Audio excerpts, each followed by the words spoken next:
Bonjour la communauté de Star Wars en direct, c'est Aude pour vous guider dans notre boutique. Oh, ce mash-up, il est parfait. Celui-là, c'est un incontournable. This is the way. Il est tout nouveau, tout chaud. Tu vas avoir la classe avec ça. Tous les vêtements sont disponibles dans différentes grandeurs, couleurs et modèles pour hommes, femmes et enfants. Visitez notre boutique et merci de votre soutien.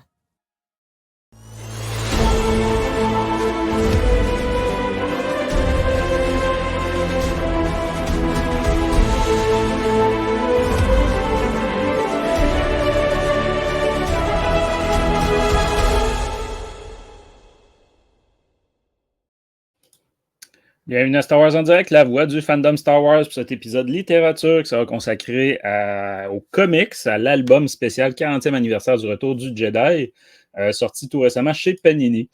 Donc, fidèle à notre habitude, la fine équipe nord-américaine de comics est au rendez-vous pour ces lundis littérature, nouveau label que le leader suprême nous a appris tout récemment. Donc, ici Francis en direct de Québec. On rejoint Jean en direct de Vancouver. Ça va bien, Jean? Salut Francis, bonjour à tous. Oui, ça va très très bien. Et toi? Ça va. Écoute, je pense qu'on est tous les deux très occupés dans nos vies professionnelles ces temps-ci. Donc, écoute, mais ça permet quand même de décrocher, de discuter de Star Wars ensemble. Oui. C'est toujours agréable. Toujours. Donc, comme je disais, aujourd'hui, épisode un peu spécial, encore une fois, un album multiple, là, une espèce d'album anniversaire, donc qui regroupe 6 récits inédits.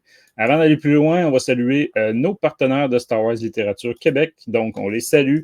Si vous n'êtes pas encore membre, c'est maintenant ou jamais. Non, il n'y a pas de date de fin d'échéance annoncée, mais bref, venez rejoindre le groupe, venez discuter.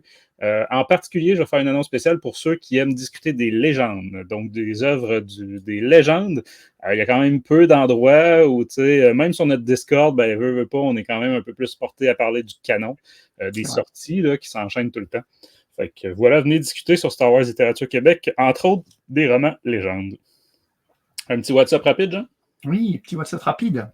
Donc j'ai enfin lu la BD Les guerres de Lucas, pardon. Oui. Donc, le fameux livre. Bon, tout le monde, je crois, dans l'équipe l'a lu. Beaucoup de fans l'ont apprécié. J'ai vu aucun commentaire négatif sur cette BD-là.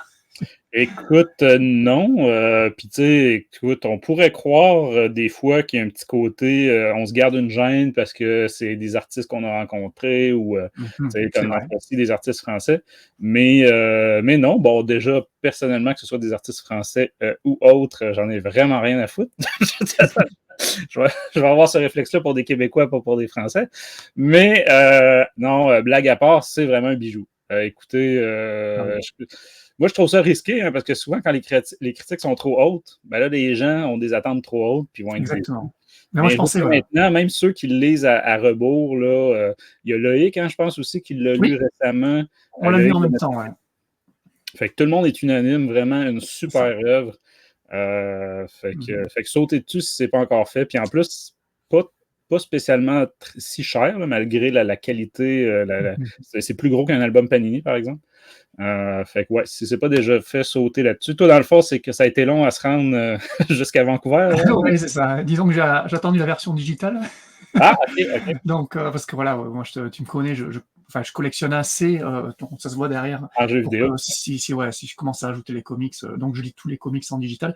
Moi, par contre, j'ai eu en 2 jours, je t'avoue, avoir eu du mal à accrocher à la patte artistique au début. Ça m'a un peu décontenancé. Je m'attendais pas à un truc un peu caricatural, tu vois.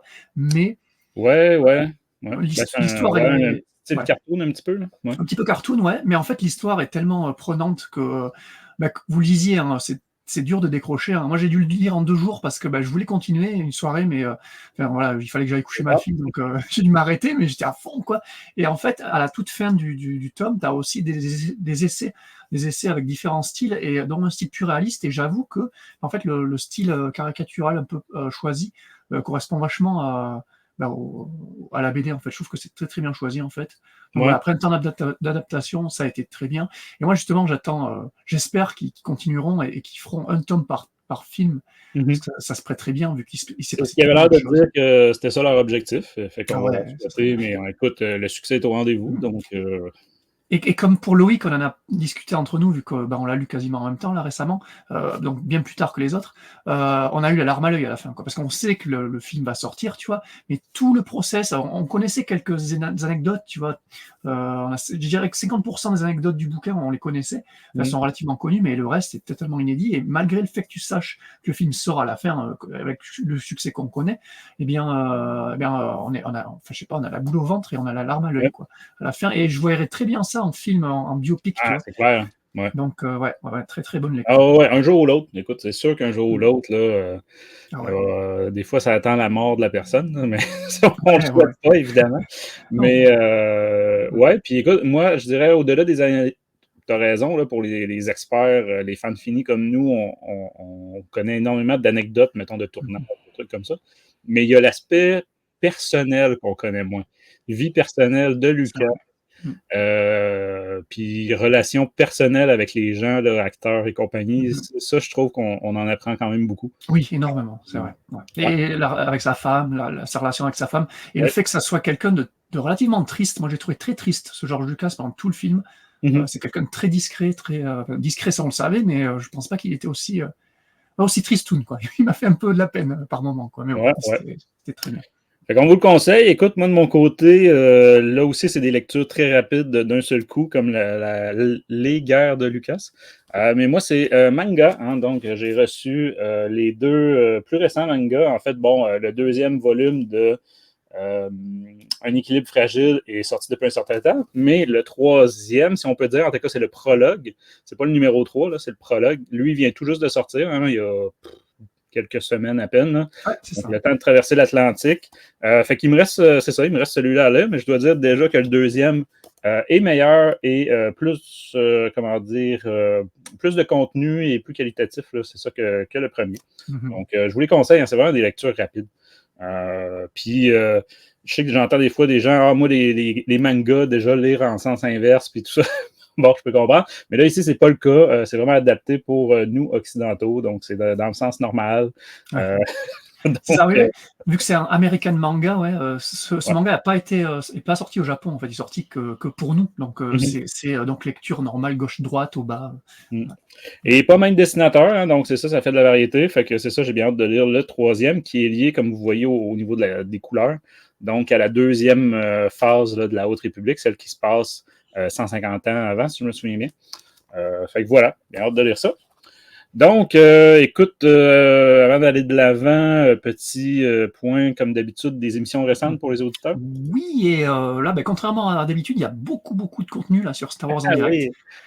Donc récemment, on va faire l'alité, ça sera fait, donc notre dernière critique de comics, donc c'était le Dark Vador Black, White and Red, elle est sortie au dernier lundi littérature, hein, donc la Exact. semaine dernière, non. Ensuite, nous avons donc séries, beaucoup de séries là en ce moment. Donc, on a la fin de la critique de The Bad Batch, avec la critique des épisodes 14 et 15 par, je crois que c'est l'équipe québécoise hein, qui réalisait cette critique-là. Donc voilà, cette série est terminée. J'irai pas enfin, hein, parce que bon, c'est quand même. Ouais, on Il sait y que a t'es des pas choses- un fan. Ouais. Non, mais la fin était pas mal. Enfin, j'ai plutôt apprécié les derniers épisodes. Et il y a également la série donc Tales of the Empire, c'est ça, Oui. avec notre la première partie consacrée à Barry Sophie. Donc là, c'est pareil, c'est la Team Québec qui s'occupe de toute la partie Barry Sophie, si j'ai pas de bêtises. Oui, exact. Puis Et l'équipe française va s'occuper de la voilà, partie Mégane. Megan. Fait drôle, mais on ne pouvait pas le savoir à l'avance. Hein, puis les émissions, celle-là sur Barry, ça a été fait à l'avance, vu que Disney nous avait contactés là, pour nous montrer les épisodes à l'avance. Mais sur Disney+, c'est l'inverse. C'est les épisodes de Morgane qui sont en premier et Ok. les épisodes de Barry en deuxième. Mais bon, D'accord. un détail, ça n'a rien de très, très grave.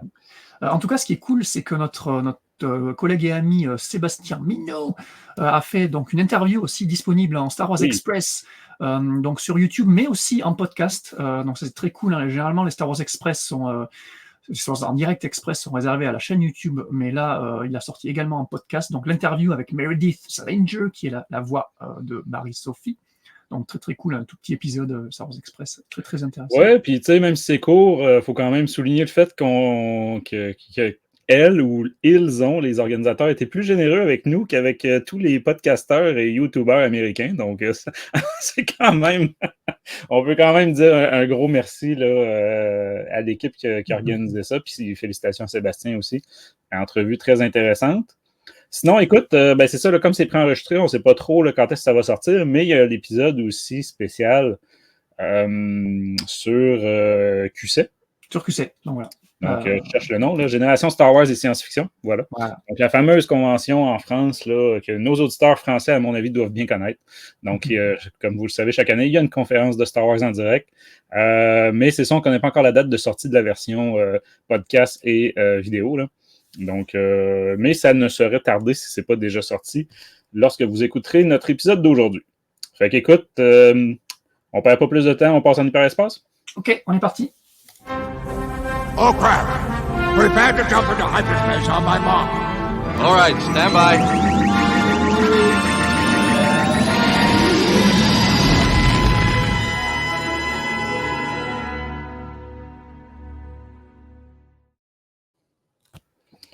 Excellent. De retour de l'hyperespace. Donc, comme je disais, c'est encore 2 semaines de suite. On va discuter d'un comics qui est une espèce d'anthologie.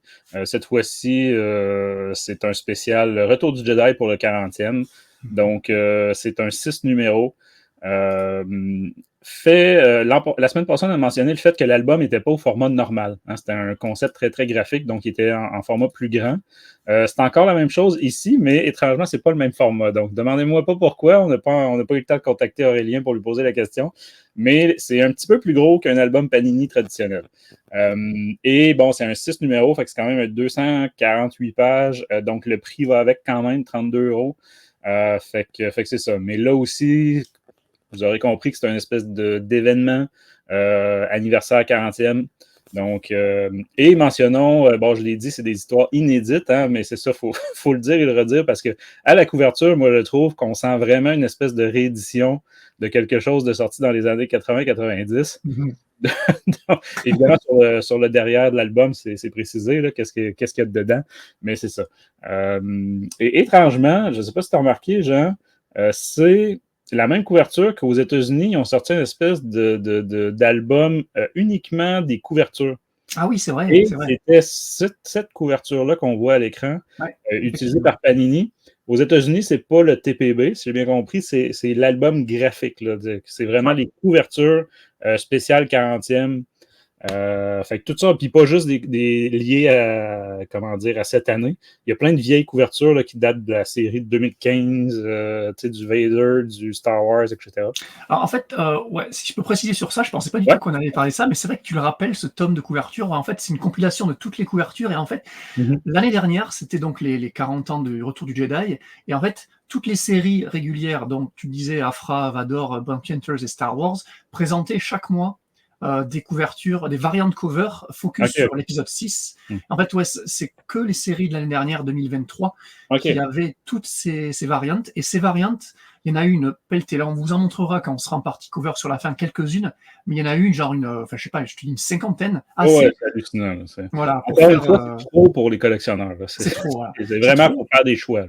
Voilà, et là c'était vraiment pour fêter l'anniversaire des 40 ans de l'épisode 6, et c'est souvent, ce sont un trio d'auteurs, de dessinateurs, pardon, qui refaisaient, on verra à la fin, c'est le même genre de dessin, parce que c'est le même trio d'auteurs, de dessinateurs encore une fois, et donc qui ont fait ces variantes cover compilées en effectivement ce tome spécial couverture, ouais. Mais que je sais pas que si Panini aura prévu de le publier en France, ça m'étonnerait quand même. Ça m'étonnerait. En plus, là, ils viennent d'utiliser la couverture de celui-là pour un autre album. Donc, bon. Oui, parce que si tu veux, regarde ce que nous, on a en VO, en TPB, donc pour le tome que tu montrais juste là, je monte la version Panini, on voit un petit peu en sous-titre, donc c'est marqué les Vauriens, les Rebelles et l'Empire. Et ça, c'est le titre vraiment original de la VO. Là, c'est la couverture VO Marvel, donc Scoundrels, Rebels and Empire. Mais là, qui présente donc la couverture de Jabba, d'un des one-shots. Ouais, un des 6. Voilà, un des 6, mais qui nous indique pas que c'est le numéro anniversaire de l'épisode 6. Là t'as juste ça. Alors que sur les one-shots, tu sais, vraiment en numéro, en issue, c'était il y avait vraiment le logo du 40e. Il y avait le logo. Voilà, il y avait le logo avec l'anniversaire. Bref, c'est un petit peu le bordel, mais C'est ça. vous aurez compris. Et on ne mentionnera pas la totalité non plus des auteurs, des artistes, etc., parce que là, il y en a une flopée. Peut-être juste à noter que c'est le même dessinateur pour les 6 couvertures originales. Bon, c'est la seule continuité. Pour le reste, c'est vraiment toutes des équipes différentes. Il y en a même un qu'on a 3 récits en un, là, fait que ça fait beaucoup d'équipes. Mais c'est ça. Écoute, c'est vraiment un concept là, événement anniversaire. Faut pas y chercher de lien, quoi que ce soit. Côté attente, moi, je peux peut-être mentionner, c'est sûr que moi, ça me sonnait un peu des alarmes sur. Ça me rappelait les concepts là, des one-shots là, c'était l'ère de la République, l'ère de la rébellion, l'ère de la résistance. Oui. On avait quoi, 9 one-shots pour chacune des 3 aires. Il y en avait des très intéressants, puis il y en avait que c'était une courbe. Je me souviens, Malgus avait mis des zéros comme note, là, quand on critiquait, certaines, il avait mis des zéros. Là. Fait que j'avais une petite appréhension là-dessus. Fait qu'on va voir. Justement, si je te demandais avant de passer au résumé, Jean, justement, résumer ton avis sur l'album en un mot, une phrase max. Une phrase. Comme d'habitude, ça va un peu déborder, mais en tout cas, juste pour te dire, déjà, je sais pas, toi, quel est ton Star Wars préféré en film, en fait? Est-ce que c'est... je vais préciser, c'est pas le Retour du Jedi. Voilà. Donc, je dirais qu'il est peut-être... Au mieux, il est en 3e position. C'est quand même pas mal. C'est quand même pas mal. Moi, en tout cas, l'épisode 6, c'est le premier que j'ai vu au cinéma, la version de 97. Ah oui, de 97. Voilà. J'étais allé, mais sans rien connaître. Je t'avais raconté ça il y a un moment, au tout début, je crois, de Star Wars en direct, et je comprenais que dalle à l'histoire, mais j'avais quand même adoré. Vu que j'étais très jeune. Et voilà, donc premier Star Wars au cinéma. Et au final, c'est devenu mon épisode préféré parce que l'épisode de la découverte, tout ça. Et encore mieux, le premier film vraiment Star Wars que j'ai vu, avant l'épisode 6, peut-être à la télévision, c'était même pas, c'était un spin-off. C'était les Ewoks, la caravane du courage. Et le premier, juste le premier. Et notre génération, écoute, hein, les plus jeunes n'ont aucune idée de quoi on parle, hein, mais c'est ça, les fameux téléfilms, les 2 téléfilms des Ewoks. Voilà. Et qu'à l'époque, moi j'avais enregistré donc le premier, La caravane du courage, et on se l'a passé en boucle avec mon frère, la cassette. Ah ouais? Du coup, c'était un film qu'on adore et que j'adore encore. Tu sais que je l'ai montré à ma petite il n'y a pas longtemps. Ah oui? J'ai essayé de les réécouter il n'y a pas si longtemps. Il y a peut-être au moins 5-6 ans, là, mais j'ai pas été capable. Ah ouais? Moi je trouve que ça... alors c'est très kitsch, ça a très vieilli, effectivement. Mais le premier, en tout cas le premier, le deuxième a pris un pet vraiment. Mais le premier encore... très, très visible, et pour les plus jeunes, je pense que ça marche encore, c'est le coup de l'espèce de géant, on en parlera après.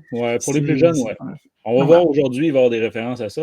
Voilà. Mais c'est quand même dommage, par contre, que tous ces vieux trucs-là, même chose, les séries animées des Ewoks puis des droïdes, c'est dommage que ça ne soit pas disponible sur Disney+.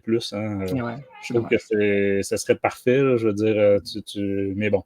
Quand on pense qu'ils ont même enlevé des séries qui marchaient moins comme Willow, là, on comprend que même Disney, peut-être comme Star Wars en direct, a peut-être des petits soucis de frais là, pour héberger la quantité de contenu. Fait qu'écoute, fait que ton avis sur cet album-là, non pas sur le Retour du Jedi? Pour te répondre, pour les 40 ans, tout ce qui est attaché aux 40 ans du Retour du Jedi, donc on le rappelle qui était l'année dernière, que ça soit le From a Certain Point of View, donc le recueil que j'avais adoré comme les 2 premiers, ce tome-là, on va en parler un peu plus tard. Voilà. Donc ce tome-là aussi, moi j'ai adoré quasiment tous les one-shots, on détaillera un petit peu chacun d'entre eux. Que ce soit les équipes créatives, alors les noms qu'on connaît, j'ai beaucoup aimé, parce que c'est des noms que j'apprécie particulièrement, et ceux qu'on ne connaît pas non plus, je trouve qu'il y a des nouveaux dans l'univers Star Wars qui sont très très bien émerdés. Et voilà, donc moi j'ai passé un très très bon moment, une très très bonne lecture dans chacun des one-shots, on le verra. Même un des one-shots qui pourrait paraître un petit peu débile, le dernier, j'ai beaucoup aimé, c'est même limite.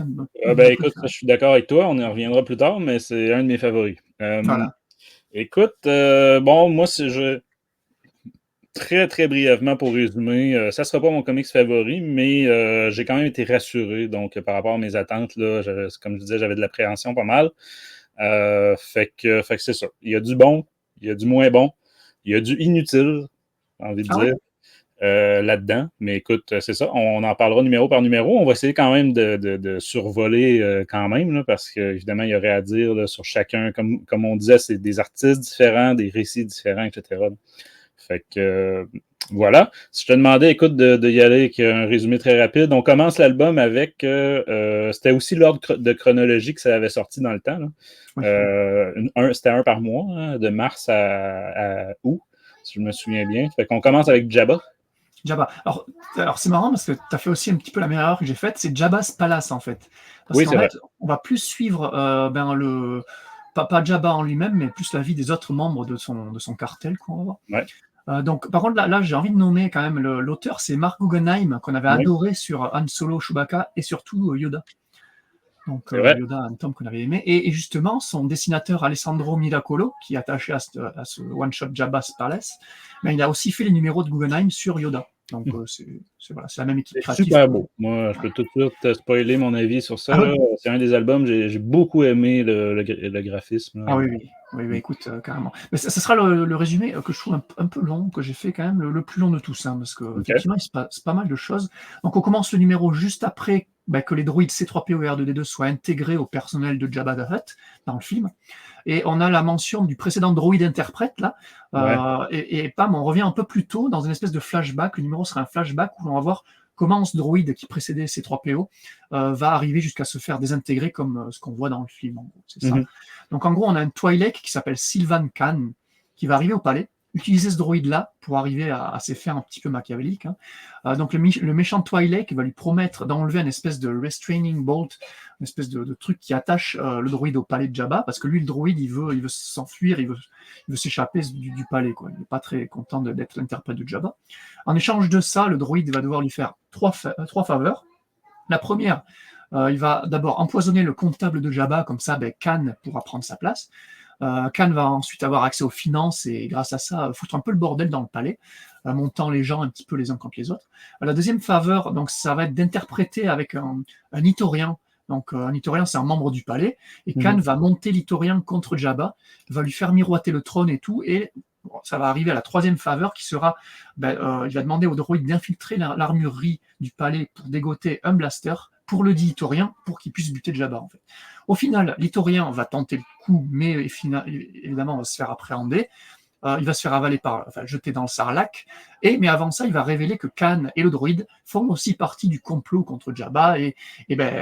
Donc Khan va finir aussi dans le Sarlacc et le droïde va finir comme on voit dans le film, donc écartelé et détruit. Ouais. Voilà. Écoute, merci d'avoir réussi à résumer tout ça, parce que c'est vrai que pour une histoire aussi courte, il se passe beaucoup de choses. Mais aussi, je me suis fait la même réflexion. Écoute, côté dessin, j'ai déjà mentionné mon avis. Moi, je trouve ça magnifique. Ah ouais, vraiment, il y a du travail, surtout là, du petit très fin. Et puis, tu sais, couleur aussi, les ombrages, dynamisme lors des scènes. Par exemple, là, à l'écran, on voit une scène de bataille. Personnage, comment dire, une cohérence d'une case à l'autre et puis d'une page à l'autre, etc. Fait que vraiment, ouais, top niveau le côté dessin. Pareil, comme toi, là on le voit sur la page que tu as sélectionnée, il y a une espèce de jeu avec les cases. C'est jamais, si tu vois, tu as une petite case, une grosse case, une case qui n'est même pas encore. Ouais, découpage, là, c'est pas un découpage. Découpage très bien, et ouais, comme là j'avais noté sublime comme dessin. Le Jabba est très très bien fait, on le sait, c'est un bon signe, et quand tu réussis ton hut, c'est que tu es un bon dessinateur. Yoda puis Jabba, effectivement, ouais, ça en dit beaucoup. C'est ça. Et je trouve que l'ambiance du palais est très bien retranscrite, tu vois, tu as des passages un petit peu dans la pénombre et tout, tu sens le côté un peu dégueulasse. Là, tu es sur Tatooine, comme tu le montres, avec vraiment un soleil énorme. Il y a aussi une espèce de page où il y a le droïde qui regarde les deux soleils de Tatooine couchant sur un fond un peu rosé, là, c'est très joli. Là, je crois que c'est celle-là. Voilà. Ouais, évidemment, c'est pour les nostalgiques, hein, c'est ça, ça rappelle évidemment Luke là, devant les deux soleils. Voilà, donc ouais, couleur, dessin sublime. Et l'histoire? Les angles choisis, là, c'est ça, là, on pense, par exemple, là, avec la torture du droïde, si on peut dire, là, le démantèlement du droïde, des choses comme ça. Moi, je trouve ça super. Vraiment, là, du talent. J'en profite pour montrer mon petit Jabba à l'écran, là, donc fait par notre collègue Fabien, dont on parlera de lui aussi à la fin, parce qu'on a un épisode spécial sur son personnage favori de Star Wars, donc Max Rebo. Mais voilà, les fameuses épinglettes ou autocollants là, de Fabien Dumas. Donc, si vous ne connaissez pas, je vous invite à rechercher ça, donc notre ancien collaborateur de Star Wars en direct. Écoute, puis côté histoire, moi j'ai trouvé que c'était quand même j'ai été surpris, en fait, qu'on nous arrive avec un personnage qu'on ne connaît pas du tout. Le seul qu'on connaît, c'est un droïde qui se faisait démembrer au début du Retour du Jedi. Fait que j'ai trouvé ça limite un peu, là. Je me suis dit, OK, ça va être ça, la série, là. Ça va être comme, dans le fond, From a Certain Point of View. Fait que vraiment des personnages secondaires, là, qui nous intéressent pas tant. Ouais. Mais au final, c'était quand même intéressant, là. Même si, bon, comment dire, c'était quand même assez facile le plan, comme tu dis, machiavélique, là, du nouveau venu, là, que Jabba. Mais bon, on comprend vers la fin que Jabba, il n'a jamais vraiment fait confiance. Hein. Ouais, et puis ils se font griller par une espèce de bounty hunters que j'ai pas sélectionné en page là, mais une espèce d'armure là, donc, qui est un peu planquée dans les méandres du palais et qui se jette un petit peu. Donc c'est lui qui a un peu les repérés. J'ai beaucoup aimé les moments avec le Sarlacc aussi. C'est très, pour la nostalgie, tout ça, là, c'est très cool. Ouais, carrément. Et le côté un petit peu Silver Khan, moi, il me fait penser un petit peu à Vipère, langue de serpent, là, langue de vipère ou langue de serpent, je sais plus, dans le Lord of the Ring, là, l'espèce de... un cache-œil là, aussi là, qui donne un petit. Ça nous permet aussi de le distinguer, là, par exemple, des autres Twi'lek, parce qu'on ne voit pas vraiment.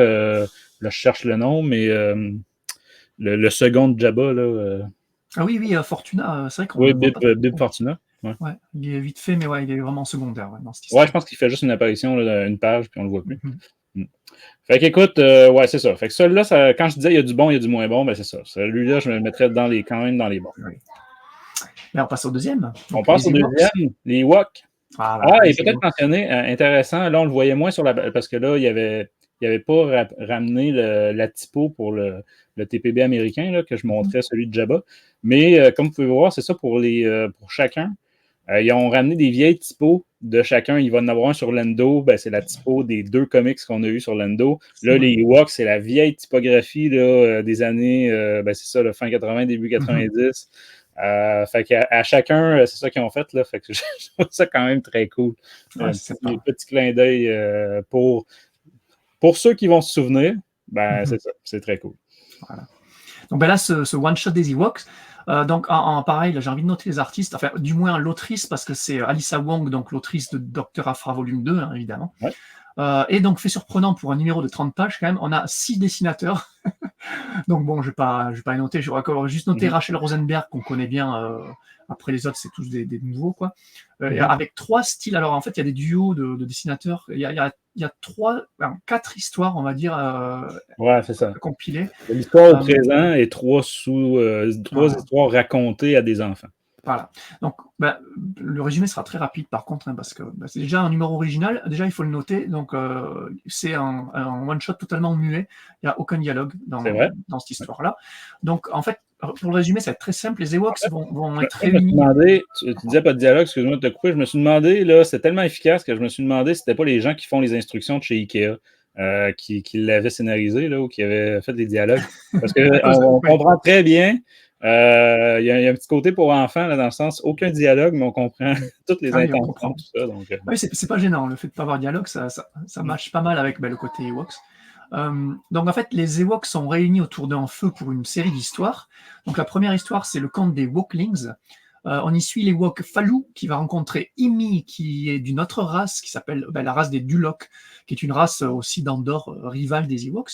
Les 2 races donc s'entendent pas du tout normalement, mais les 2 petites, Falou et Imi, vont se lier d'amitié et grâce à elles vont faire que leurs parents respectifs enterrent la hache de guerre. Et nous aussi, on imagine la suite, une espèce de trêve potentielle entre les deux. C'est un petit Roméo et Juliette un petit peu aussi, là, mais plus ami. Oui, ami, parce que c'est quand même 2 femelles. Quoi. Voilà. Et là, après, on passe à un tout autre registre. Et là, la seconde, donc c'est le conte de Paplou, bien plus horrifique. Hein. Donc Paplou, c'est l'Ewok qui vole le speederbike dans l'épisode 6. Là, on le retrouve face au Gorak, le fameux monstre de la caravane du courage. C'est le Gorak. Donc il va faire de son mieux pour se battre, mais au final, il va se faire attraper, il va se faire manger à la toute fin. Alors il faut savoir, il va vraiment se faire dévorer, mais on le rappelle, ce sont tous des histoires racontées au coin du feu. Donc en fait, techniquement, il n'est pas mort, il est encore autour du feu. Hein, le Paplou, il est là, il est bien vivant, donc pas de souci. Voilà. Et la dernière histoire, c'est celle de Pipka. Donc Pipka qui est aussi une Ewok qui était présente dans l'épisode 6, qui est très douée en tech et en mécanique, tout ça. Donc elle va tendre le piège un piège à un Scout Trooper, lui voler son équipement et finir par réparer un interceptor qu'elle avait commencé à retaper depuis un certain temps. Elle va finir par le réparer et le faire décoller. Et voilà, ça finit comme ça, l'histoire des Ewoks. Voilà. Ouais, ben dans le fond, c'est ça, que vous aurez compris que vu le nombre de pages, ça ne pouvait pas être extrêmement volumineux. Écoute, peut-être mentionner la magnificence de la deuxième histoire en noir et blanc et rouge, donc Voilà. c'était thématique avec ce qu'on a fait la semaine dernière. Carrément. Et écoute, horrifique à souhait, avec le fameux géant Gorax, dont c'est ça, là, tu parlais des téléfilms, là, des Ewoks des années 80. Donc, écoute, mais c'est magnifique. Moi, écoute, donnez-moi-en d'autres, parce que là, ça dure quelques pages, là, peut-être 5 pages au total. C'est ça, moi, j'en prendrais plus. Bon, évidemment, on vient juste d'avoir une mini-histoire ultra enfantine, et là, on passe à ça, et ça finit que le Ewok se fait bouffer par le Gorax. Ah ouais. C'est quand même surprenant. On ne peut pas dire qu'on le voyait venir. Là. C'est une belle surprise. C'est sûr, c'est sûr. Moi, surtout que, je sais pas toi, mais petit, enfin, je sais pas à quel âge tu avais vu La Caravane du Courage, mais moi, tout petit, il y avait l'araignée géante à la fin du film et le Oui, Gorak. c'était épeurant, ça faisait peur. Ça faisait peur. Moi, je flippais quand j'étais gamin. Mm. Donc, et d'ailleurs, il faut savoir que le Gorak, donc, c'est un monstre qui était donc qui est passé Legends un moment, mais qui a été recanonisé. Alors, pas ici, il était déjà recanon dans un autre bouquin, un autre one-shot, je sais pas quoi. Oui, Donc, oui, exact. donc, Ben, j'avais même fait un Star Wars 101 sur les Ewoks, là, et c'est ça, j'avais repris, entre autres, là, des images. Il me semble que c'était un 5 comics différents sur les Ewoks qu'on avait eu, quelque chose comme ça. Ah ben oui, voilà, voilà. Ben, le Gorak a été recanonisé dans un reference book, puis a été mentionné dans plusieurs comics et romans, et une apparition en dessin animé dans la série Force of Destiny. Donc, voilà. Ouais, effectivement. Voilà. Bon. Donc techniquement, il est canon, le Gorak. Donc c'est cool. Et alors moi, j'ai pas mal d'anecdotes, si tu me permets, sur ce petit bouquin. Déjà, les Duloc, c'est la race de Grinch, là, on dirait, rival aux Ewoks. Ouais. De la première histoire. En fait, ça, c'est une race qui date de l'époque Legends, et c'est pas moins que le grand Joe Johnson. Donc Joe Johnson, on le connaît bien, c'est sur Star Wars, il a bossé sur la trilogie originale, c'est lui qui fait à la fois le design des AT-AT, du Faucon, tout ça, et qui était réalisateur par la suite. C'est lui qui a il a écrit un livre pour enfants sur les Ewoks en 1980. C'était 4. Le livre est sorti en 84, dans un an après le film. Et dans ce bouquin-là, il a inventé la race des Duloc. Et là, il a aussi créé la rivalité entre les deux races. Et c'est quelque chose que va être repris dans tout le Legends, jusqu'au Clone Wars de Tartakovsky, là, en 2D, le dessin animé en 2D, où tu as la race présente et tout. Ah oui, ok, je savais pas ça. Ouais. Donc moi, pareil, quand j'ai vu ce design-là, je me suis dit, mais qu'est-ce que c'est que ça? Tu vois, une espèce de Grinch, une race verte, très Grinch, quoi. Je pensais à ça. Et non, c'est pas inventé pour ce cartoon un petit peu, là. C'est vraiment une race Legend, recanon. Ben moi, j'ai l'impression qu'on les voyait dans le fameux dessin animé dont je parlais tantôt, là, des Ewoks, mais écoute, je peux me tromper aussi. Oui. Non, ils étaient présents dans la série animée, tu as tout à fait raison. Moi, j'ai pas vu cette série animée, donc je peux pas te dire à l'époque, mais oui, ils sont présents dans la série animée aussi. Donc ça, c'est cool. Non, ben écoute, le troisième, rapidement, c'est une scène du film. Hein, donc, en fait, pas nécessairement. Ça peut être avant, après le film, mais bref, c'est quelque chose qu'on voit dans le film. Donc, fait que rien. Mais on voit après que le Ewok se sert de pièces, est très bricoleur et va bricoler son vaisseau. Ouais. C'est quelque chose aussi qui peut sembler très étrange, mais c'est ça, dans des romans, on avait ça aussi, là, que les Ewoks étaient très, très bricoleurs, très habiles avec la technologie, puis tout ça, là, même si, bon, il y avait un côté farfelu là-dedans, là, entre autres dans un roman de Daniel Roseholder, c'était pratiquement un pirate informatique Ewok. Non, mais tu me tends la perche, là, mais alors, si tu me permets de rajouter, en fait, donc le Ewok, là, dans cette histoire-là, elle s'appelle Pipka, et donc c'est Pipka, donc, que j'ai dit, qui est présente dans le film, mais en fait qui était retcon. En fait, c'est une Ewok qui a vu Chewbacca pendant l'assaut de l'épisode 6. Elle a tombé en amour elle est devenue fan, en gros, de Chewbacca, de son côté mécanicien et tout. Et du coup, elle a été formée par Chewbacca pour devenir mécano et douée en mécanique. Et en fait, c'est cet Ewok-là, Pipka, qui a été utilisé pour le roman Last Shot de Daniel Roseholder. Okay. Que Alyssa Wong la reprend, parce que tu te rappelles, Alyssa Wong et Daniel Roseholder, c'est deux bons potes avec des œuvres souvent interliées. Et en fait, elle a repris ce personnage-là de Daniel Roseholder du roman, donc qui était retcon du film, et elle a utilisé donc non seulement dans cette histoire-là, mais aussi elle a fait comment t'appelles ça, from a certain point of view, une nouvelle, Une voilà, nouvelle. où on a la suite en fait de ce qui arrive entre Pepka et le Scout Trooper, parce que le Scout Trooper là, il est assommé, mais il est pas mort en fait. Et la suite de cette histoire-là, ben elle est dans ce recueil de nouvelles. En fait. Donc, c'est marrant. Ouais, ben effectivement, là, écoute, tant mieux si c'est le même personnage qui a une continuité. Là. Voilà. Même si, bon, la quantité de gens qui vont avoir lu les deux et qui vont faire ces liens-là comme nous est quand même, somme toute, réduite. Alors, c'est une petite anecdote, voilà, moi je savais pas avant de faire quelques recherches sur le personnage, mais je trouve ça intéressant, quoi, et je trouve ça logique, en fait, vu l'autrice et l'auteur du bouquin. Et par contre, pour l'Ewok de l'histoire précédente, là, un peu horrifique, donc Paplou, donc, qui est dans le film, c'est Kenny Baker qui joue Paplou dans le film. Okay. Donc le gars qui fait R2D2 en fait. Quoi. Voilà. Ben excellent. On passe à Lando. Lando. Alors là, pareil, l'équipe créative est plutôt nouvelle dans Star Wars. Il n'y a pas eu grand-chose. Ah si, il y a le Stephen Phillips. Je vais tout de suite mentionner quelque chose qu'on voit et dans la couverture et dans l'album. C'est que pour une fois, les cartes de Sabak correspondent parfaitement au vrai jeu de Sabak qu'on peut acheter, là, notamment chez Galaxy's Edge, mais on peut aussi s'en procurer, là, par exemple sur Etsy, qui n'ont pas des logos Star Wars. Fait que vraiment in-universe. Que tu as acheté. Et les mains, ouais, c'est ça. Moi, j'avais acheté je pense que c'est en Australie qui faisait ça. Fait que vraiment des belles cartes plastifiées, là, super qualité, style casino. Là, vraiment, tu sais, plastique, ou en tout cas, carton plastifié, style casino. Et, tu sais, même les mains qu'ils utilisent, là, quand je dis les mains, là, les combinaisons qu'on voit dans ce numéro-là correspondent à des vrais combinaisons de Sabak. Fait que j'ai trouvé pour une fois, parce que souvent, ça avait aucun lien. Aucun sens. Par exemple, on envoyait dans Rebels, mais c'était des cartes carrées, c'était différent. Fait que, mais tu sais, c'est correct, là, il peut y avoir plein de variantes, mais là, cette fois-ci, c'est exactement le Sabak que vous pouvez vous procurer et jouer. Les règles sont très logiques, c'est un jeu très plaisant. C'est pas si éloigné du poker, là, du Texas Hold'em. Donc, Francis, parce que Francis, c'est notre Lando de notre vrai monde. Ouais, ben je sais pas si je suis aussi charmeur que Lando, mais bon. Ok. Ah mais c'est cool, quoi. C'est bon à savoir. Ça, c'est vrai que tu avais commandé donc ce fameux jeu de cartes sur Etsy. Ouais. Ben ça fait longtemps que je voulais organiser un tournoi de Star Wars en direct là, sur une table de poker avec des jetons style la monnaie, là, des jetons de Star Wars, mais bon, finalement, ça s'est jamais fait. Est-ce qu'on peut faire un strip Sabak, du coup? Ça marche aussi? C'est sûrement possible, mais comme c'est du Disney, je crois qu'on verra pas ça, là, peut-être sur DeviantArt, mais là, écoute, on dévie justement. Oui. On divise. Fait qu'écoute, ouais, ben vas-y avec le résumé pour commencer. Ouais, alors résumé vite fait. Donc Lando Chewie, ils ont besoin d'obtenir une grosse somme d'argent pour payer une data card qui pourrait aider à la libération de Han Solo, car elle contiendrait en fait la carte du palais de Jabba. Ouais. Il va donc devoir jouer au Sabak contre une ancienne ex/associée à lui, qui s'appelle Elosine, qui tient un club dans les environs.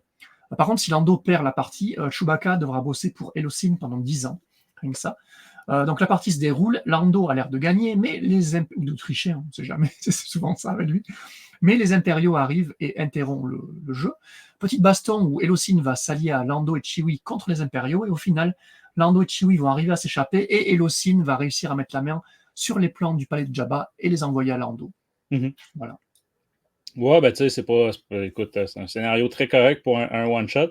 Moi, c'est au niveau graphique, là, je sais pas, évidemment, ça va être une question de goût, de style, mais tu sais, quand il est question vaisseau, par exemple, qu'on voit à l'écran, c'est très réussi, là, aucun problème, mais au niveau des personnages, tout ça, là, puis de la colorisation, écoute, moi, j'ai vraiment l'impression de lire une BD du début des années 90.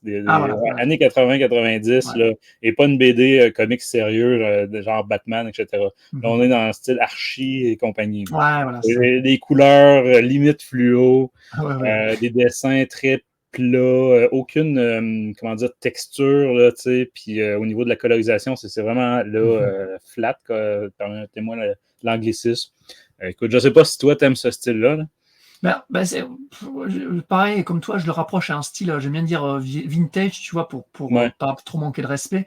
Moi, ça me fait penser à du Tintin, tu vois. J'ai été bercé par Tintin dans mon enfance.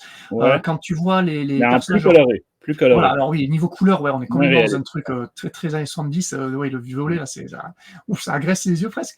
Mm. Mais bon, tu es dans un casino, donc limite, quoi. Mais Ouais. c'est vrai que les premières pages, les premières planches où tu vois Lando et Chewie, quand ils sont plus éloignés, quand ils sont proches, encore ça va. Les Mhm. visages, tout ça, c'est relativement récent, quoi. Mais quand tu les avais plus éloignés, j'avais l'impression de voir du Tintin. La stature de Lando est minuscule, c'est vraiment bizarre. Mm. Donc oui, le dessin peut rebuter, mais bon, je me dis, ça fait vintage, ça fait années 80, même je dirais Ah ouais. plus qu'avant 90, plutôt 80, je dirais, même 110, quoi, presque. Mm. Donc, voilà. Et Locine a un design pas mal, j'aime bien ce Oui, personnage-là. c'est vrai. Ouais, ça serait intéressant de la revoir, là. Une Ouais. race un peu comme la première cible du Mandalorian dans le premier épisode de la série, là, le Mandalorian. Ah oui, Je me souviens plus le nom de la race, là, mais c'est ça, une espèce de race aquatique là, bleue. Là. Ouais, carrément. Ouais. Carrément. Une ancienne conquête de Lando, évidemment. Quoi. Après, voilà, moi, c'est plus niveau scénario, effectivement, je t'avoue que le dessin m'a pas plu plus que ça, même si, en fait, j'avais l'impression d'avoir deux dessinateurs, un pour les plans proches, quoi, et les vaisseaux, comme tu disais, c'est magnifique, et un Ouais. plus éloigné, tu vois, je sais pas, c'était bizarre comme lecture, Mm. mais par contre, l'histoire était sympa. On a une réponse de enfin, on n'avait pas besoin de réponse pour ça non plus, mais la mission de trouver les plans du palais de Jabba pour sauver Han Solo, je trouve pas Oh, ça ouais, c'est sympathique. illogique, quoi. Voilà. Mm. Ça fait sens. Et puis, j'aime bien le club des Locines, tu vois, t'as la partie de Sabak qui est relativement prenante, ça dure 3-4 pages, et tu te demandes Ouais. vraiment comment il va réussir à gagner, parce qu'il faut qu'il gagne, tu vois, on sait qu'il va gagner. J'ai trouvé que ça faisait James Bond. Là. Voilà, comme le Avec Casino l'espèce Royale. d'aquarium à animaux dangereux au milieu. Là. Ouais, Écoute, c'est je top, me ça. souviens plus c'est dans quel James Bond, mais on avait ça en Chine, là, dans un casino genre à Macao. Il y avait Ouais. tu sais, les fameux méga lézards, là, des dragons de je sais Oui, plus de Komodo, ouais, dans un, oui, je sais plus quoi. lequel, ouais, peut-être Skyfall ou quoi. Euh, Ouais. Et oui, d'ailleurs, cette cage à bestioles, tu sais, qui va servir dans le scénario, parce que Lando va tomber dedans, il va s'en servir. ouais. J'aime bien quand les monstres, tu le sais. Oui, Pas c'est mal vrai. aimé, Ouais. pas mal aimé Un ce petit passage. côté attaque des clones. Ouais. Ouais, voilà, ouais, avec des monstres, vraiment, un qui ressemblait un peu à du, comment t'appelles ça, le film de Verhoeven, là. J'ai plus le nom. Un peu Starship insectoïde. Trooper. Ouais. Starship Trooper, là. Non, bref. Ouais. Mais oui, c'était pas, comment tu dis, on n'a pas détesté ce numéro. Ouais. Bon, moi, c'est ça. Ça sera pas dans mes favoris. C'est pas le pire, Ouais. mais c'est pas dans mes favoris parce que, bon, côté histoire, j'ai trouvé que c'était un petit peu trop léger. En fait, j'aurais plus vu, tu sais, tant qu'à vouloir faire quelque chose comme ça, fait vraiment. Mais là, c'était vraiment un Lando James Bond. Il y avait un petit côté Casino Royale avec le poker, puis bon, les vieux James Bond aussi, là, des années Connery. Mais c'est ça, j'aurais plus pris, regarde, tu veux faire de quoi de ce style-là, là, fais une partie de Sabak en totalité. Ouais. Oublie là, les monstres, l'Empire qui débarque, tout ça, là, fais une intrigue bien, plus, bon, mais peu importe. Ah. Écoute. Et juste un truc comme ça m'a fait penser au 5e élément. La fusillade dans le casino m'a fait penser à la fusillade à la fin du 5e élément. Exact, l'Empire là, qui débarque à l'autre bout, là, puis c'est ça que les héros se protègent avec une table, là, on le voit pas là, sur les images sélectionnées, mais qui se protègent avec la table de Sabak. Bref. Voilà, le suivant, écoute, c'est ça. Moi, je le dis tout de suite, ça va être ma déception, la pire des 6, donc celui de l'Empire. Ah ouais, d'accord. Ok, ben alors c'est intéressant. Donc au scénario, on a Jodie Hauser qui est la scénariste des adaptations des très bons romans Throne et Throne Alliance en comics, donc ça c'est cool. Et le dessinateur c'est Jethro Morales et c'est lui qui avait participé au comics The Blade de la Haute République qu'on avait. Qu'on avait adoré, quoi.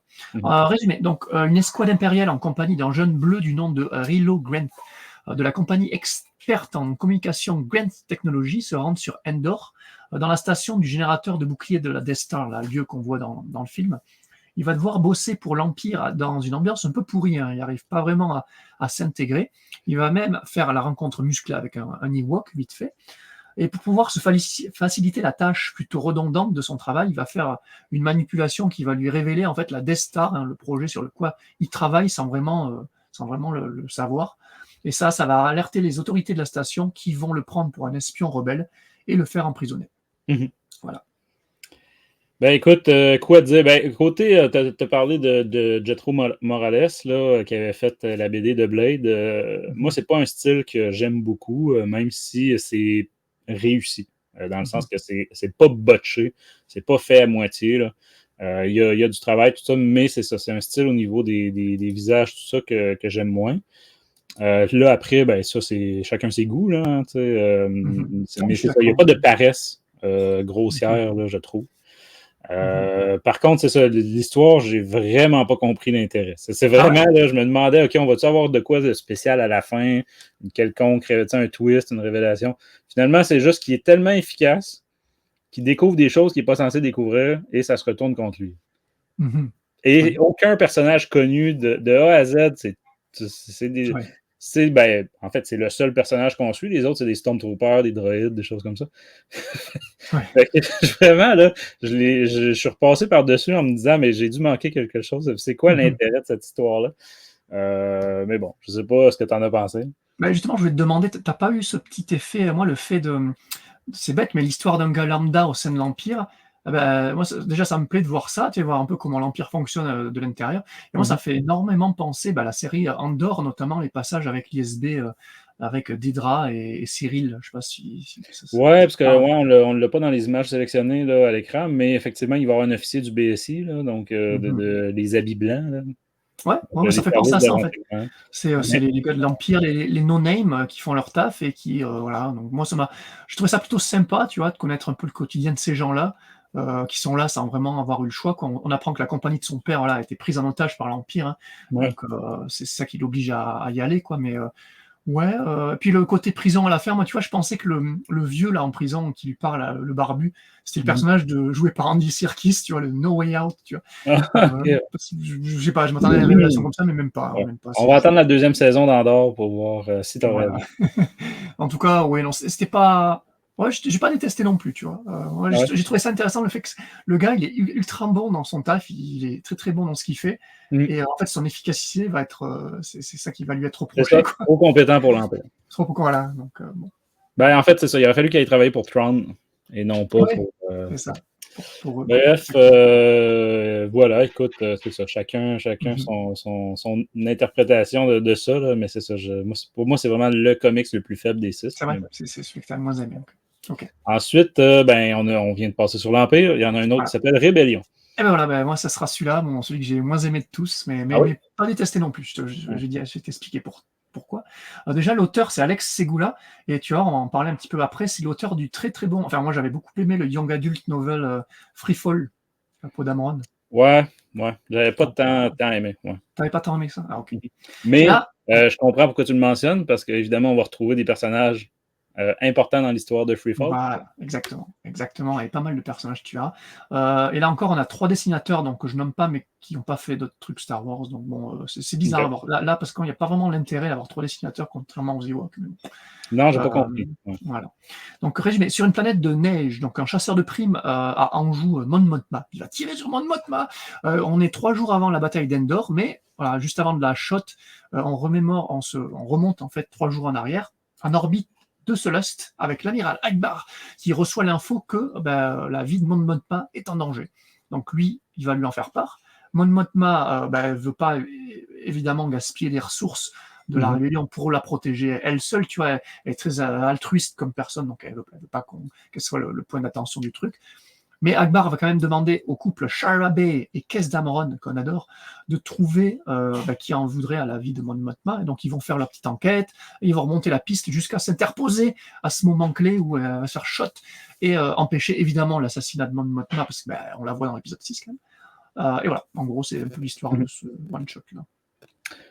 Oui, écoute, tu as raison, ça se résume assez vite. Même s'il y aurait eu matière à faire un 5 numéros là, entre l'investigation que Charabé et de Kes Dameron font, donc les parents de Poe, qu'on a eu dans plein d'histoires, hein, ceux pour qui c'est une nouveauté. Là, dès 2015, en fait, on les a découverts dans l'excellent comic là, les Ruines de l'Empire. Écoute, côté histoire... Bon, c'est Mon Mothma qui prend des risques un peu inconsidérés. Puis les rebelles qui essaient de la protéger au maximum. Fait que tout ça fait quand même du sens. Moi, il y a l'assassin, chasseur de primes, tout ça que j'ai trouvé son concept complètement farfelu. Avec une espèce de moitié de tête de IG-88 ou IG-11, peu importe, à la place de tu sais, en termes de greffe, là, c'est poussé un peu. Là, on est dans le style comics, pas à peu près. Tu sais, quand Loïc dit j'ai de la misère à me figurer ça au grand écran, ben effectivement, moi, voir ça au grand écran, je ferais non. Là, vous avez dépassé les limites du je trouve. Là. Écoute, D'accord. ça, c'est mon avis, là, mais Moi, je trouve ça stylé, ouais, je trouve ça stylé. Mais déjà, l'alien en lui-même, je trouve que on l'a pas trop vu avec une tête en Y, là. Et le fait d'avoir ce... ouais, je pense qu'il y en avait un dans la fameuse cantina du premier Star Wars. Là. Ah, ok. Bah ouais, non, je sais pas. Bah écoute, c'était la seule pièce qui rentrait avec son anatomie, donc c'est ce qu'il a pris, je sais pas. Moi, je trouve ça stylé, mais bon, chacun ses goûts. Puis sinon, mais c'est ça, le petit côté... Il y a le fait aussi qu'il y aurait eu... comment dire, si on interprète un petit peu l'histoire, là, il y aurait eu 1000 occasions de tuer Mon Mothma. Il attend juste trop. Oui. Vraiment, là... J'ai pas compris, là. J'ai pas compris. Ouais, en fait, j'ai pas compris l'histoire. Faudrait peut-être que tu m'expliques aussi. Niveau histoire, en fait, c'est sympa. Donc, moi, j'adore Charabé, j'adore Caisse d'Amron, donc les voir en mission, c'est cool. Mais en fait, le chasseur de primes, voilà, qui a un design qui me plaît bien aussi, tu vois. En fait, à la fin, avec c'est le Tommaso, il s'appelle l'espèce de, il y a une espèce de twist sur qui c'est que Mon Mothma va rencontrer sur cette planète. Et donc, c'est ce fameux Tommaso, donc c'est un personnage du roman Young Adult, là, Free Fall, qui était déjà antagoniste dans ce bouquin-là. Donc, tu dis, c'est lui qui a prévu de buter Mon Mothma, mais non. En fait, il va se jeter pour sauver Mon Mothma. Alors, d'où le gars a entendu le blaster tirer. C'est pas possible un sniper comme ça. Enfin, je sais pas. Je trouve ça trop gros à la fin. Ouais, effectivement, la conclusion, on va dire, et comme je disais, il y aurait eu matière à développer ça un petit peu plus. Parce que comme tu dis, en plus, quand on a lu le roman, tout ça, on reconnaît le personnage. C'est mentionné, la fameuse, pas la guilde, là, mais en tout cas, tu sais, les voleurs de Kijimi. Ouais, c'est ça. Je me souviens plus c'est quoi le nom exact. C'est les Spice Runners de Kijimi. Les Spice Runners, c'est ça, de Kijimi. Fait que tu sais, c'est ça, on fait comme des liens, mais c'est ça va trop vite. Puis, côté graphique, autant il y a des pages que je me disais, c'est super réussi. Entre autres, tu sais, l'amiral Akbar, c'est pas le personnage le plus facile à réussir non plus. Puis d'autres pages, j'ai trouvé ça brouillon. Pas celle-là, mais la bataille dans une cantina ou peu importe, là, dans un bar. Regardez les visages de Charabé, de Caisse d'Amron. Bref, fait que c'est ça. Peut-être c'est ça, les fameux 3 dessinateurs, là, ils n'ont pas fait toutes les mêmes pages. Fait que moi, j'y vois un petit peu d'inconsistance graphique, ce qui me fait toujours bien chier. Mais bon. C'est vrai. J'aime pas ça. Mais ouais, au-delà de ça, c'est ça. Au-delà de ça, c'est pas mon pire, mais c'est le deuxième pire de mon point de vue, effectivement. Ouais, parce que pareil, c'est mon pire parce que il n'y a pas vraiment d'homogénéité, même s'il y a 2 sur 3 qui se ressemblent un peu, mais la partie du milieu, là, justement, où il y a la mission de Charabé et Caisse d'Amron, les dessins sont pas fous. Et la fin que j'ai pas compris, et puis ils interceptent ils arrivent à trouver la position exacte du tireur trop facilement. Mais bref, je n'ai pas trop bien compris l'histoire. Ouais, c'est ça. À la fin, bon, on ne sait pas comment ils ont trouvé le tireur, mais ils l'ont trouvé. Voilà, ils l'ont trouvé, voilà. Mais par contre, ce que j'ai bien aimé, moi, c'est toutes les relations avec le bouquin Free Fall. Donc, tu disais, il y a la mention, on se rappelle de... C'est comment ça s'appelle? Un petit bug, je pense qu'on vient de perdre Jean. Ouais. Mais ouais, effectivement, comme tu disais, Jean, plusieurs... je pense qu'on vient de te retrouver. Ah mince, désolé, j'ai pas compris. Qu'est-ce qui s'est passé? Peut-être perdu la connexion. Comme tu disais, les liens avec le roman. Ouais, donc il y avait la mention de Zori-Bliss, et Zori-Bliss, donc la mère de Zori-Bliss, qui aurait été la leader des Spice Runners, là, justement. La Twi'lek bleue, qui avec l'espèce de... C'est le Pan-U, là, les 2 chasseurs de primes qu'on voit peut-être sur une page, voilà, c'est pareil, c'est des personnages du roman, ça aussi, qu'on avait furtivement dans le roman, donc c'est cool de les revoir, tu vois. Ça fait sens avec ce que l'auteur a déjà fait. Mais au final, voilà, j'étais un peu déçu par... C'est pareil, comme tu le dis, c'est une histoire qui aurait été... nickel à développer en plusieurs numéros, tu vois. Ouais, exact. Dans les Star Wars. Avec un seul dessinateur aussi, ça aurait été... avec un seul dessinateur, excellent. Fait qu'on passe à la dernière. Écoute, que justement, le spécial Fabien, donc le spécial Max Ribot, personnage favori. Là aussi, tiens, je vais prendre un 2 minutes pour me montrer. Je dois l'avoir pas loin. Les stickers de Fabien, les stickers. Ben oui, exact. Écoute, j'aime tellement les designs de Fabien qu'il faut prendre la peine de les montrer. Est-ce qu'on peut les commander toujours? Oui, peut-être. Je crois que les tout premiers sont plus disponibles en épinglette. Là. Donc, les premiers designs qu'il avait fait, là, le Ewok, entre autres, et peut-être 1 ou 2 autres. Mais bref, voilà Fabien qui fait aussi, entre autres, chaque année, les designs des patchs ou tout ça là, de QC, donc de génération Star Wars et science-fiction. Très, très cool. Et écoute, à ma grande surprise, c'est le dernier numéro de cette série-là. Je l'ai bien aimé. Donc, qu'est-ce qui se passe dans le numéro spécial Max Rebo? C'est surprenant que tu l'aies bien aimé parce que l'auteur, c'est Daniel Rosé-Holder, qu'on adore. Eh oui, exact. Mais il y a certaines choses qui fait que j'aime bien. En fait. Ouais, voilà. Et en dessin, c'était Paul Fry, donc c'est Paul Fry, Dark Vador, Han Solo Chewbacca, Life Day, Révélation, il a fait plein de trucs Star Wars, on le connaît bien. Et résumé, donc l'histoire prend le point de vue de Max Rebo juste après que l'Itorien qu'on a vu dans le Jabba's Palace là, ait échoué à son attentat contre Jabba, voilà, dans le palais. Et ce qu'on avait vu dans le premier numéro, en fait, ça, c'est intéressant. Et Max, je me suis dit que ça devait être le même, là, même si c'est pas nécessairement écrit. Ouais. D'ailleurs, Max, pendant l'attaque de l'Itorien, a presque été shooté par un second tir de blaster. Ouais. En gros, dans son band, donc c'est quoi, le Max Rebo Band que ça s'appelle? Ouais. Donc il y a 2 drummers, 2 batteurs, quoi, on va dire. Et les 2 batteurs vont avoir pour mission de tuer Jabba. Donc on va ensuite revivre les événements du film via les yeux de Max. La danseuse Twi'lek là, qui va se faire exécuter par le Rancor. On va voir la livraison de Chewie par Bush, a.k.a. Leia.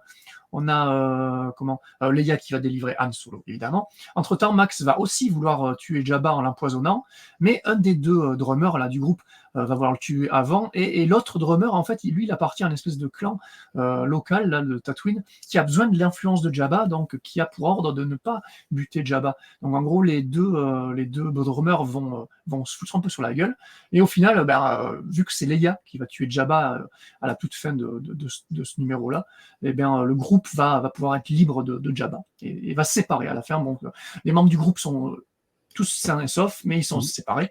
Max Rebo, lui, par contre, va devenir musicien dans le club de Garsa Quip, la patronne Twi'lek qu'on voit dans la série Boba Fett. Le perso. Cette femme, non mais, hein. Voilà, Ça, vraiment, là, on peut dire merci. Il y a quand même des belles pépites dans le livre de Boba Fett, et ça, c'en était toute une. Ouais, ça et Black Rassender, là, ça fait 2 pépites. Ouais. Écoute, que dire? Moi, en fait, tant qu'à faire un hommage, un anniversaire, un truc spécial, je trouve que c'est ça le concept idéal. Donc, on reprend des événements du film et on se greffe dessus. Mais vraiment des événements marquants où, tu sais, c'est ça. Moi, ça me fait penser, par exemple, au modèle de Étoile perdue, qui est un des meilleurs romans, de mon point de vue, donc Lost Star de Claudia Gray. Et c'est exactement ça. C'est des personnages dans le Stars qu'on connaissait pas, mais qui vont de temps à autre revivre des moments nous, évidemment, comme on connaît bien les films, qu'on reconnaît. Fait que c'est exactement ça ici. C'est rien de très compliqué comme histoire, là. Bon, une belle surprise d'apprendre que Max Rebo avait comme plan d'exécuter Jabba, d'empoisonner Jabba.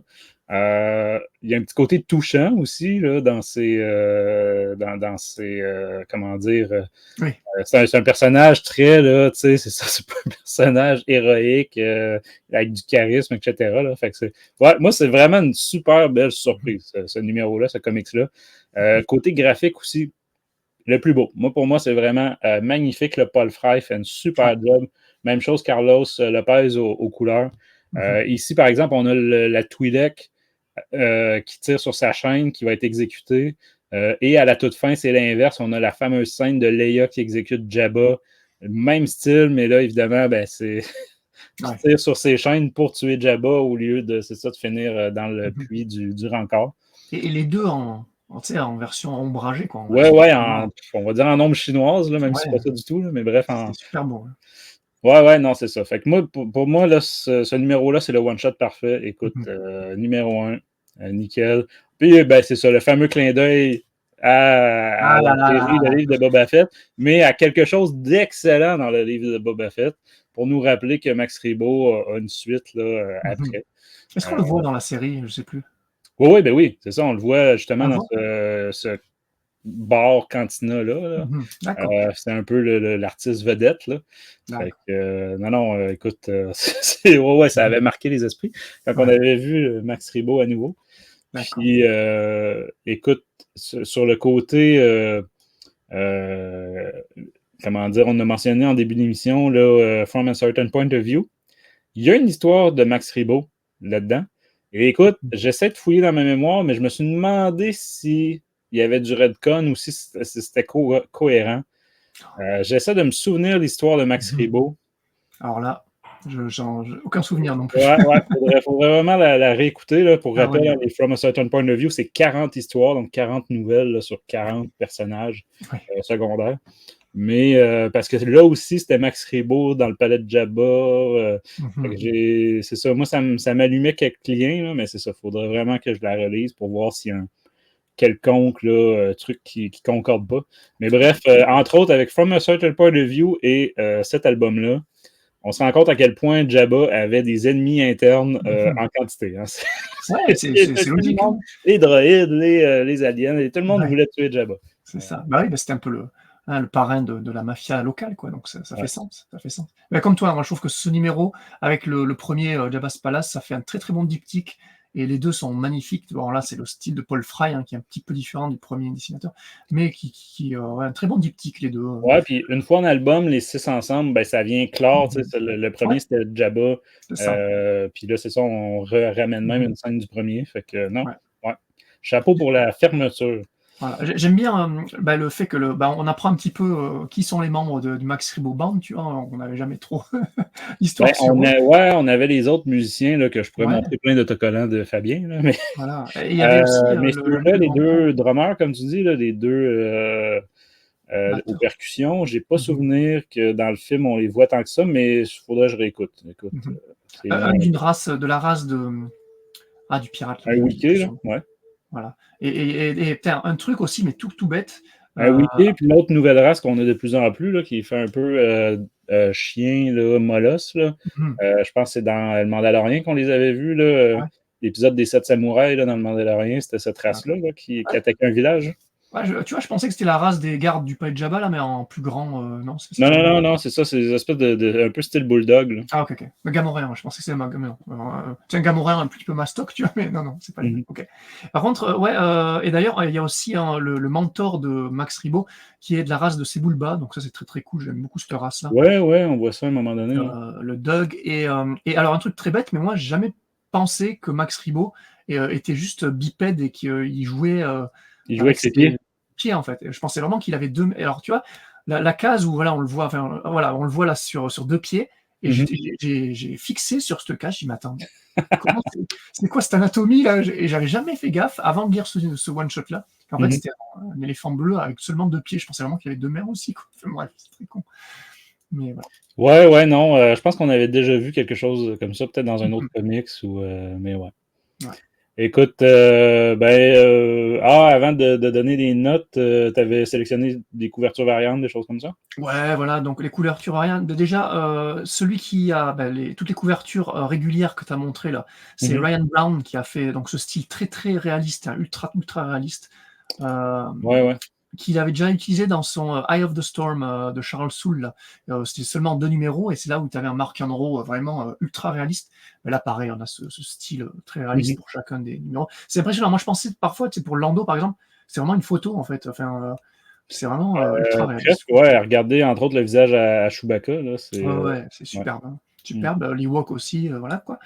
Par contre, moi, je sais pas ce que tu en penses, mais je trouve que la cover choisie par Panini en France, ils ont bien fait de la changer. Parce que celle de Marvel, encore une fois, juste Jabba. Ouais, celle de Jabba, non, c'est. Et surtout que le découpage de la page est vachement bien et pratique, en fait, pour j'imagine, le maquettage, je sais pas comment tu appelles ça, mais vu que, en fait, tu as toute la moitié de la cover de Panini, c'est juste les escaliers, en fait. Donc, ils ont mis le titre sur la partie noire, donc ça tombe super bien. Et après, en variante, voilà, il y a tout, mais je te dis, il y en a une cinquantaine, donc on n'a pas tout. Il y a du Peach Momoko, là. Ah, voilà. Il y a la Peach Momoko qu'on voit là en mini. Voilà. Elle me fait penser énormément à du Nausicaa de Ghibli, de Miyazaki. Donc c'est pour ça que j'ai mis celle de Nausicaa juste après. Je vais regarder Nausicaa, la fiche de la cover de Nausicaa. Regardez un petit peu celle de Peach Momoko entre l'arme, le désert et tout. Enfin, j'aimais bien celle des Ewoks qu'on voit à l'écran en ce moment. Ouais, voilà, les Ewoks, même celui de Boba Fett qu'on voit là.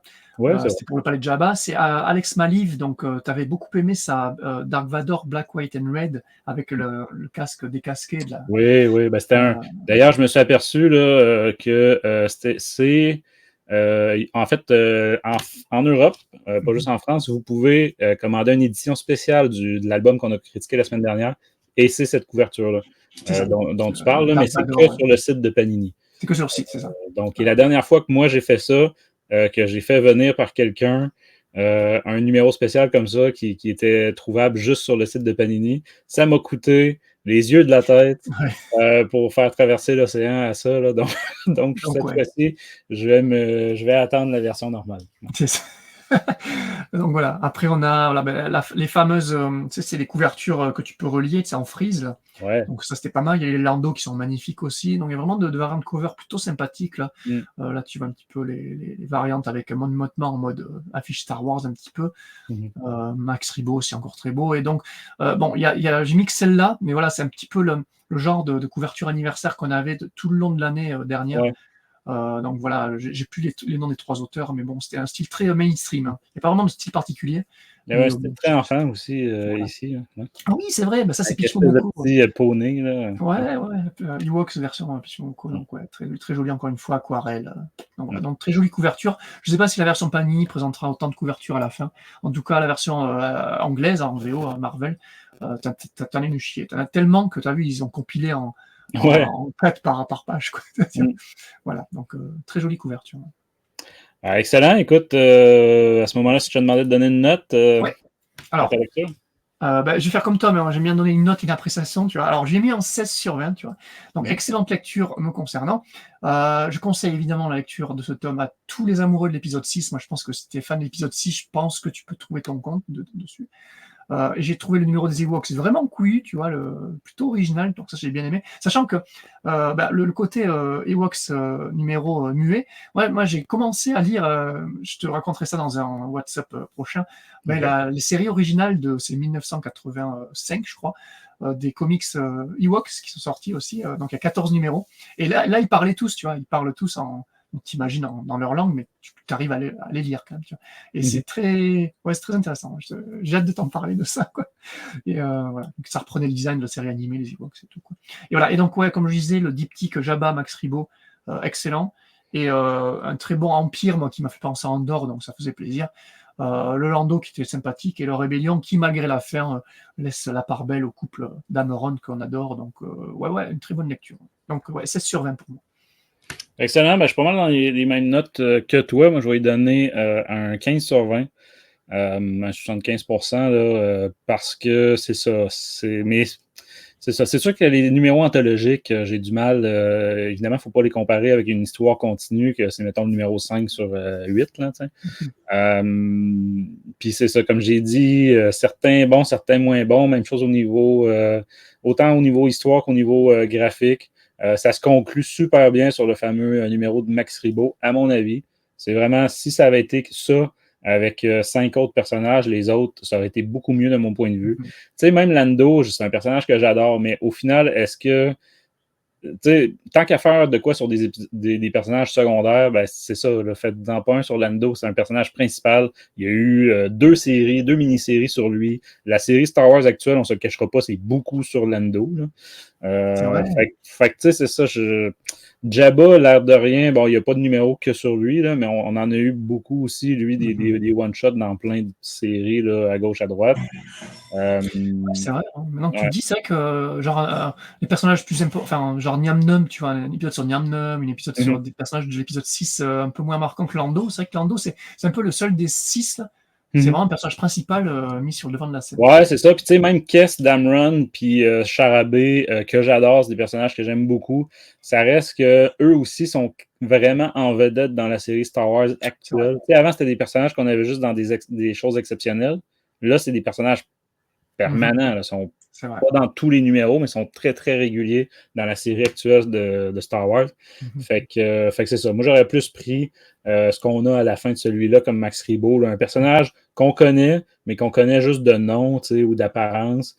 Parce que même celui-là de l'Empire, là, sur un nobody, avec une histoire vraiment banale à souhait. Ou tu sais, il aurait pu, je veux dire, Mon Mothma est un personnage qui pourrait être tellement développé, tellement creusé. Même Amiral Akbar, là, tu sais, ça reste, mettons, l'équivalent d'un chef d'état-major, là, tu sais, où je veux dire, il y aurait tellement de choses à creuser. Bon, les Ewoks, c'était un petit peu particulier. C'était quand même 3 histoires racontées à des enfants, 3 histoires très. Fait que ça, c'est un peu un concept à part du reste. Mais fait que c'est ça. Globalement, là, puis le nouveau personnage introduit dans Jabba, déjà, il meurt assez vite. Fait Je pense pas qu'on va le revoir. Puis, c'était pas inintéressant, mais de là à dire je veux le revoir dans autre chose, peut-être pas non plus. Là. Fait que c'est pas un nouveau vaut-rien là, que j'ai envie de revoir. Fait que écoute, quand même un 15, notamment là, pour un niveau visuel, là, certain, c'est très, très joli. Mais c'est ça. Moi, le Lando, là, fluo. Ouais, c'est ça. Non, moi, c'est vraiment un style que j'aime pas du tout. Puis, c'était quoi l'autre aussi? Là? Ouais, le Rébellion qui était inconstant, comme je disais. Là. Fait que on dirait que je suis de plus en plus sévère au niveau graphique. Hein. De plus en plus, là, l'histoire est importante, mais c'est ça, il faut que ce soit appréciable des yeux, parce que sinon, ben, écrivez-moi un roman. Ou une nouvelle. Je veux dire, l'intérêt du comic, c'est aussi le visuel. Souvent, c'est ça. Les meilleures notes, c'est la combinaison des deux, effectivement. Fait qu'excellent, écoute, c'est sur ces quand même très bonnes critiques qu'on va conclure cette édition de Star Wars en direct littérature. Pour rappel, c'est un album pas donné, mais comme je vous dis, si vous regardez les dimensions de l'album, c'est pas aux mêmes dimensions qu'à l'habitude. C'est un peu plus gros. C'est quand même assez volumineux en nombre de pages aussi, tout ça. Là, fait que c'est ça. Ne vous arrêtez pas nécessairement qu'au prix. Prenez le temps au pire d'aller le voir en librairie. Là, vous allez voir que c'est quand même un petit objet de collection là, quelque part. Puis tu sais, c'est pour le 40e anniversaire, etc. Oui, Happy Birthday, l'épisode là, parce qu'on est à fond 25e de l'épisode 1, mais il faut se rappeler que... Ouais, là, c'est ça. On est un petit peu en retard en français. Là. Ouais. Comme toujours, hein, si vous avez des suggestions, des commentaires, etc., là, venez commenter, venez nous donner votre avis de cet album-là. Est-ce que ça le vaut, le 32 €? J'ai pas encore le prix au Québec, là, mais ça, je dis à Jean, je crois que ça va me coûter très cher. Je m'attends à minimum 55 $ plus taxes, donc plus 10-15% de taxes. C'est ça, les partages, les pouces et compagnie, venez en discuter sur Discord ou comme je disais en début d'émission sur Star Wars Littérature Québec. Donc voilà, au programme, si au moins on se limite aux littératures, Jean, qu'est-ce qui s'en vient? Ce qui s'en vient là, bientôt, ça sera notre critique du roman The Living Force de J.J. Miller. Donc ça qui arrive très très bientôt. Et également un épisode manga sur les critiques, mais justement du tome. Alors c'est marrant, je ne savais pas qu'en français il s'appelait Un équilibre fragile prologue, parce qu'en anglais ça s'appelle précédent. Mais bon. Voilà, sur ce tome-là que tu montres à l'écran. Ainsi qu'on va faire un combo avec un autre manga, c'est l'adaptation du roman Les Gardiens des Whills. 2 tomes qui sont sortis donc mi-avril, sortie surprise en même temps. Donc on va critiquer ces 2 tomes-là. Et en comics, écoute, les prochains comics, ça sera du juillet, hein, si je me trompe. Ça va assez loin, on a une pause comics. Pause comics, là. Donc après, on reprendra sur les Star Wars, Dark Droid et voilà, tout ça, quoi. Voilà. Oui, effectivement, ça va être l'événement Dark Droid qu'on sait déjà que tu n'as pas très apprécié. Ouais. Ah, il y aura à dire, c'est plus nuancé que ça, tu vois. Ouais, il y a des bons côtés. Voilà. Fait que voilà, écoutez, de la part de toute l'équipe, merci Jean merci à tous là, d'avoir été à l'écoute de Star Wars en direct, la voix du fandom Star Wars, et que la force soit avec vous. Bye. Star Wars en direct remercie ses partenaires Mint Inbox, Planète Star Wars Universe, le groupe Star Wars Geeks Québec, la boutique Kaya et la convention Génération Star Wars et Science-Fiction.